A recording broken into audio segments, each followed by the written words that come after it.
Here's a short recap of part 3 of the Pong miniseries. First, we edited the game manager to have 3 custom events. The first custom event was the event begin play, which pulls into a delay node of 1 second before calling the spawn actor of class, and the class that we're using is the BP_ball.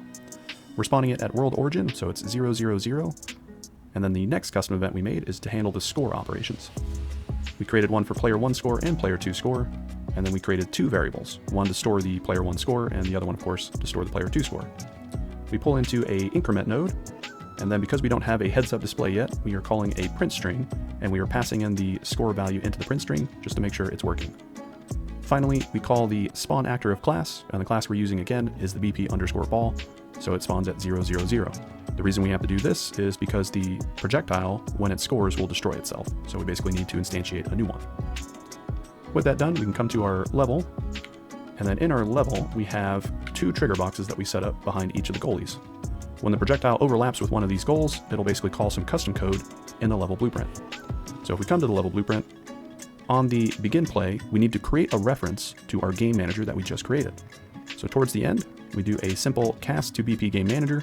The object we can use is a simple get game mode, and then we could store that as a game manager reference. With that done, we had already set up 2 trigger overlap events. On each one, at the end, we can pull in our game manager reference that we just created, and then we can call the player 2 score and player 1 score custom events, depending on which trigger box is overlapped against. With that done, we can then come into our projectile, and then on the event begin play, we pulled into a node called setTimer by function name.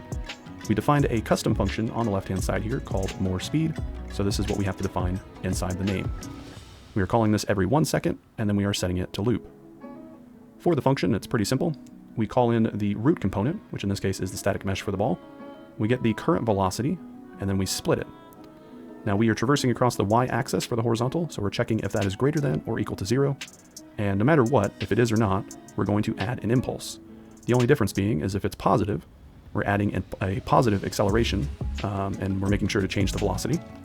And if it's negative, we're simply taking the acceleration, multiplying it against -1, and then we're using that as a negative impulse. And just like that, we've created the game manager to spawn our projectiles and manage our score system.